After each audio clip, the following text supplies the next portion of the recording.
And ఇప్పుడు singer అని చెప్పాలా, మ్యూజిక్ డైరెక్టర్ అని చెప్పాలా, డైరెక్టర్ అని చెప్పాలా, యాక్టర్ అని చెప్పాలా, మా ఆల్రౌండర్ ఆర్పి పట్నాయక్ గారిని మాట్లాడవలసిందిగా రిక్వెస్ట్ చేస్తూ ఉన్నాం.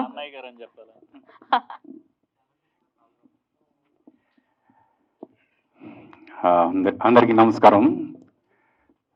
ముందుగా మురళీ నాయక్ పేరెంట్స్ గురించి అందరూ మాట్లాడుతున్నారు. ఆవిడ ఇందాక మాట్లాడుతున్నప్పుడు ఫినాన్షియల్గా మేము చాలా దీనిలో ఉన్నాం అని చెప్పారు. నాకెందుకో ఈ క్షణంలో ఒక బెనిఫిట్ షో చేయాలి, మ్యూజికల్ నైట్ చేయాలి అనంతపూర్లో అనిపిస్తుంది. మీకోసం ఒక అంటే ఎంతవరకు ప్రాక్టికల్గా వర్కౌట్ అవుతుందో తెలియదు, కానీ వీలైనంత మంది సింగర్స్ని ఫ్రీగా తీసుకొస్తాను నాతో పాటు. మేమందరం కలిసి మురళీ నాయక్ కోసం పర్ఫామ్ చేస్తాం. అందులో వచ్చే ఫండ్స్ ఏవైతే ఉంటాయో అవన్నీ మీ ఫ్యామిలీకి హెల్ప్ అయ్యేలా ప్లాన్ చేస్తాం. అది ఎలాగ ఇప్పుడు మా సందీప్ మాస్టర్ ఉన్నారు కాబట్టి ఆయన టీంతో కొరియోగ్రాఫర్స్ అంటే డాన్సర్స్తో పాటు వచ్చి ఒక పెద్ద మెగా ఈవెంట్ చేస్తాం మురళీ నాయక్ కోసం. Let's plan. అంటే నెక్స్ట్ మంత్ నేను యూఎస్ వెళ్తున్నా, నేను యూఎస్ నుంచి రాగానే వీల్ ప్లాన్ దట్. సరేనమ్మా? సోలో బాయ్ గురించి చెప్పాలంటే ముందు మా సతీష్ గురించి చెప్పాలి. సతీష్ తను అసిస్టెంట్ డైరెక్టర్గా ఉన్నప్పటి నుంచి నాకు పరిచయం.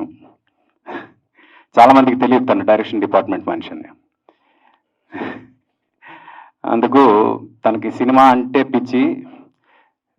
తను చేస్తున్న బిజినెస్ నుంచి వచ్చే ప్రతి పైసా కూడా సినిమాకే పెట్టేస్తాడు. తర్వాత మళ్ళీ డబ్బులు అవసరం అయితే మళ్ళీ ఆ డబ్బుల కోసం మళ్ళీ సినిమా కోసమే డబ్బుల గురించి ప్రయత్నం చేస్తాడు. అంటే ప్యాషన్ గురించి ఇందాక చెప్పారు కదా, ప్యాషన్ అంటే ఏంటి అనేది అతని దగ్గర చూస్తే తెలుస్తుంది.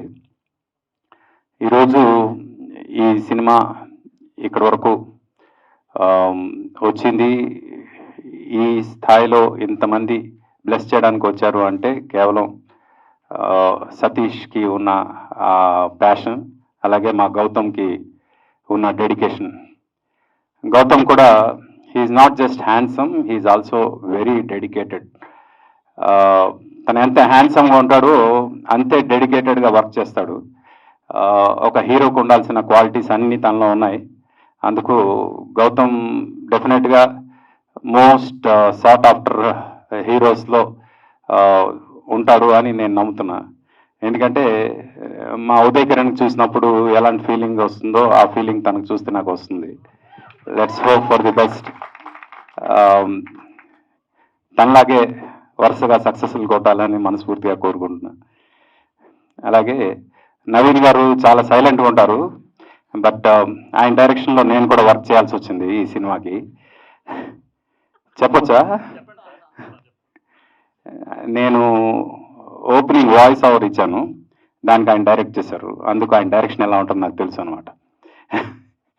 అండ్ ఆయన డెడికేషన్ కూడా ఈ సినిమా విషయంలో ఎవ్రీ బిట్ నాకు తెలుసు. ఎందుకంటే సతీష్ ద్వారా ఈ సినిమా ప్రోగ్రెస్ మొత్తం నాకు తెలుసు కాబట్టి ఐ నో ఈ సినిమా హిట్ ఎంత ఇంపార్టెంట్ నవీన్ గారికి, కానీ మా సతీష్కి అంత ఇంపార్టెంటో నవీన్ గారికి కూడా అంతే ఇంపార్టెంట్. అందుకు మీ ఇద్దరికి ఇది పెద్ద హిట్ ఇచ్చి మా సతీష్ ఇంకా ఎన్నో సినిమాలు చేయాలి, అలాగే గౌతమ్ హీరోగా ఎస్టాబ్లిష్ అవ్వాలని మనస్ఫూర్తిగా కోరుకుంటూ మొత్తం టీం అందరికి కూడా పేరు పేరున అభినందిస్తున్నా. God bless you. ఎక్కువ టైం అయిపోయింది కదా sir. Thank you. Thank you sir, thank you so much.